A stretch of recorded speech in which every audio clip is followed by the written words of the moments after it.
Hello and welcome back to another episode of Walkabout. The sun's just come out, so I want to rush out there and get shooting. So I've pulled out this Harman Phoenix 200. This is the new color film from Harman, which is the company that makes the Ilford black and white films. So it's very interesting to see. I've been sitting on this roll since it released, waiting for a nice sunny day, and we have one. So I'm gonna jump right out there. But before I loaded it up, I wanted to film my intro, and this is the canister it comes in. Let's have a look, because it's quite an interesting looking film. It's quite like yellow looking on this strip here. So we'll see how this works out. I've actually seen some shots recently. I've scanned a roll for a friend who shot some, but I'm excited to see how it works out for me. Let's jump right in. The lights coming into the apartment pretty nice, so I think I'm going to do a little test shot here.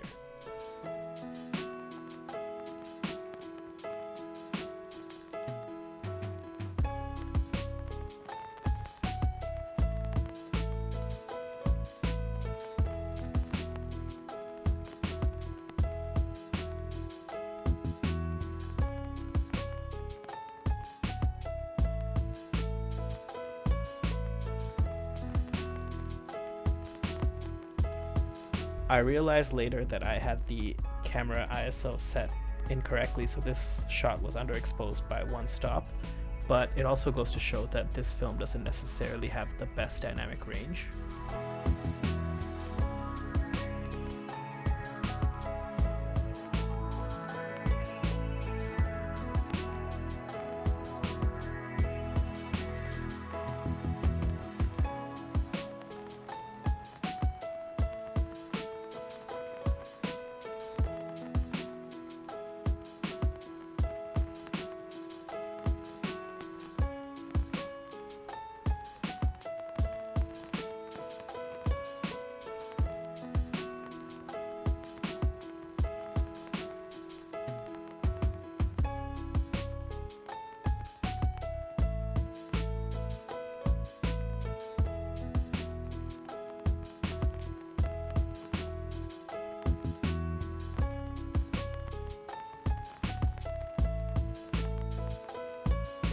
This isn't strictly related, but if you see a beaver while filming a video, the beaver is gonna be in the video.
So I hope you like those pictures. Let's talk about my thoughts on Harman Phoenix 200. I think that it has a very unique look. I think the saturation is pretty nice, the color rendering is nice, the halation is a nice little touch, but I do have to say that it has some drawbacks. I personally don't feel like it has enough dynamic range, and for a 200 ISO film, I think it's a little bit on the grainy side. Maybe it's meant to be shot, at even lower ISOs, so it's not so grainy, I don't know. But from my testing, even if I was, under by a stop, it would just be completely impossible to recover the shadows. And that one, is on me for underexposing, but I should be able to get a little more leeway than I did. And I'm going to put up 100% crop so you can sort of see what I'm talking about the graininess. I think that, you can sort of read text and stuff okay, but as things start to get smaller in the frame, they become less and less easy to read because of how strong the grain is, in my opinion. So maybe not the best for details. It's not as fine as some of the more pro films or even some of the more consumer films that are in this general 200 to 400 ISO range. But it's not disappointing. I do like the rendition and the look from it. I think that it's just very targeted, so I wouldn't recommend it as an everyday general purpose film. I would probably recommend you using it when you're going to be shooting like bright sunny conditions, because it really shines and things like that. And even when it was fully overcast in the pictures, it didn't look bad. I just think that if you've got a lot of contrast between light and shadow, if you do a better job than I did exposing for whatever it is you want, if it's the shadows that you're going for, maybe you have to expose a little bit better for the shadows. I relied too much on my camera's meter here, and I paid the price on a few of those shots. But it was good because it gives me a chance to see the film in different conditions. That being said, I do like the saturation. It's a very nice look. So it's not that I wouldn't use it. I just don't think that I would recommend it as much as Superior or Ultramax or Gold. But for a first foray into color film from a company that primarily makes black and white film, I think it's great. I think that it's worth trying and definitely excels when you have nice sunny conditions. And when you have like these streets with a lot of sunlight and you're trying to take pictures of people in beams of sunlight, it's going to look really good. It's going to look great. And the halation is actually quite pleasing, I would say. And I'm not normally a big fan of that. I don't really shoot a lot of things like Cinestill. So, I think that they did it well here, and I like the vintage nostalgic look that they're going for. I know that there's another new vintage nostalgic looking film from Lomography, which I have yet to try.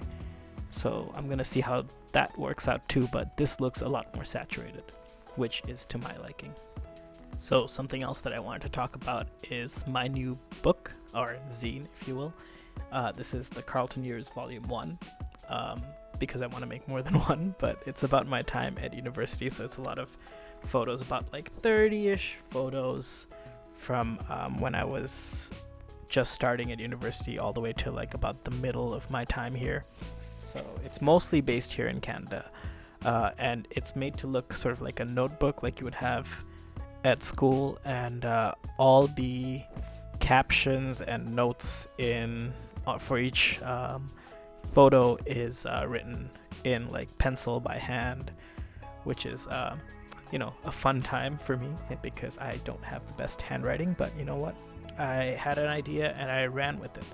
But you can see a lot of my favorite photos from 2018, 2019, and a little bit from 2020.